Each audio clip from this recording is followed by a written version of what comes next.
নমস্কার বন্ধুরা, সুখের সন্ধানের পক্ষ থেকে আপনাদের জানাই স্বাগত।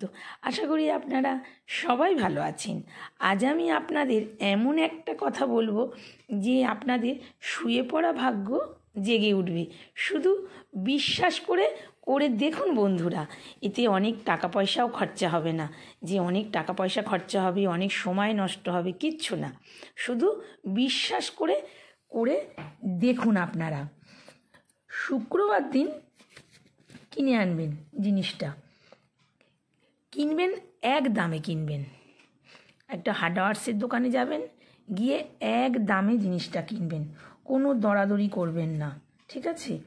শুধু বলবেন যে একটা তালা দিতে, চাবিটাও লাগাবেন না, যেরকম যা দাম বলবে আপনি সেই দামে কিনে নেবেন। সে ছোট হোক, বড় হোক, স্টিলের হোক, তামার হোক, পিতলের হোক, যারই হোক, মোটমাট একটা তালা চাবি কিনবেন। কিন্তু সেই চাবিটা তালার ভিতরে দিয়ে চেক করবেন না, যে দেখি খোলা যাচ্ছে কি না, খুলে দেখান না। আপনি খুলবেন না, দোকানদারকে খুলতে দেবেন, কেউ খুলবে না। যেরম বাক্স সমেত আছে ওরম কিনবেন। আপনি ছোট্টও কিনতে পারেন, কোনো ব্যাপার না। খুলবেন না, শুধু দেখে নেবেন না, দোকানদারও যেন না খোলে। এই দিকটা হচ্ছে সবচেয়ে, এইটা হচ্ছে মেন। কিনে আনলেন শুক্রবার সকালবেলা, স্নান টান করে শুদ্ধ হয়ে যাবেন, গিয়ে তালা চাবিটা কিনে আনলেন। এনে বাড়ি এসে কি করবেন, গঙ্গা জল দিয়ে ধুয়ে রেখে ঠাকুর ঘরে রেখে দেবেন, বা ভালো জায়গায় রেখে দেবেন, যেন কেউ না দেখে, কেউ যেন না দেখে। আপনি ওটা কিনে এনে গঙ্গা জল দিয়ে ভালো করে ধুয়ে, মানে একটু হাত বুলিয়ে ধুয়ে, বলতে তালা চাবিটা ডুবিয়ে ফুবিয়ে এরকম করে ধোয়ার দরকার পড়বে না, ঠিক আছে? জাস্ট একটু গঙ্গা জল ছিটে দিলেও হবে। এইভাবে রেখে দিলেন, সারা দিন ওইভাবে রইল।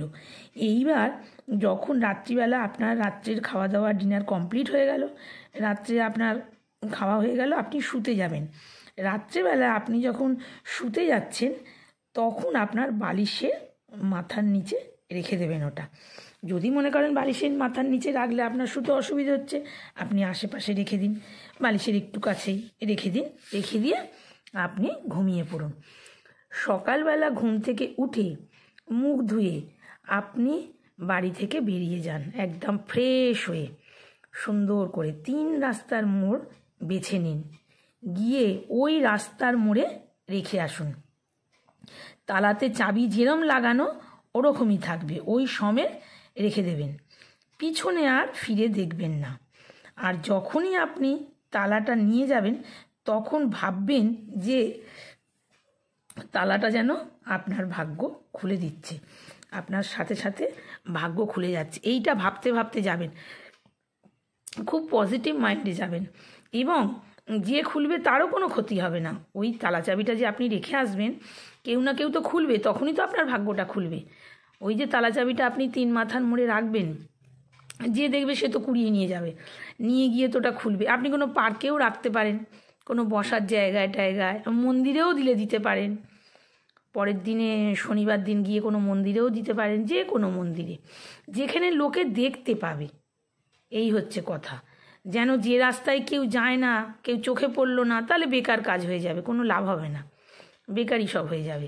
যাতে লোকে দেখতে পায় এবং সেই তালাটা নিয়ে খোলে, যেন যে কেউ খুলতে পারে, যে কেউ, যার ইচ্ছা হবে সে খুলতে পারে। সাথে সাথে আপনার ভাগ্যটা খুলে যাবে। সে যত খারাপ দুর্ভাগ্য যাই থাকুক না কেন, আপনার খুলে যাবে। আর আপনি ভাবতে ভাবতে যাবেন এটা, যে আপনার ভাগ্য খুলে গেছে। এইটা খুব পজিটিভ মাইন্ডে করবেন, ঠিক আছে? যে খুলবে তার ভাগ্যও ভালো হবে। এই কাজটা করলে 100% আপনার কাজ হবে, 100%। শুধু অপেক্ষা তালাটা খোলা নিয়ে। তালাটা খুললেই আপনার ভাগ্য খুলে যাবে। আপনি শুধু বিশ্বাস করে আপনারা করে দেখুন বন্ধুরা, খুব ভালো ফল পাবেন। এ তো অনেক টাকা পয়সাও খরচা হবে না, অনেক সময়ও খরচা হবে না, নষ্ট হবে না, কিছুই নয়। একটা যেরম ছোট হোক বড় হোক, যেরম আপনার সামর্থ্য, আপনি শুধু ওই কিনে ওই যেটুকু বললাম ওইটুকু করে দেখুন। আজ এই পর্যন্ত। সুস্থ থাকবেন, ভালো থাকবেন, নমস্কার।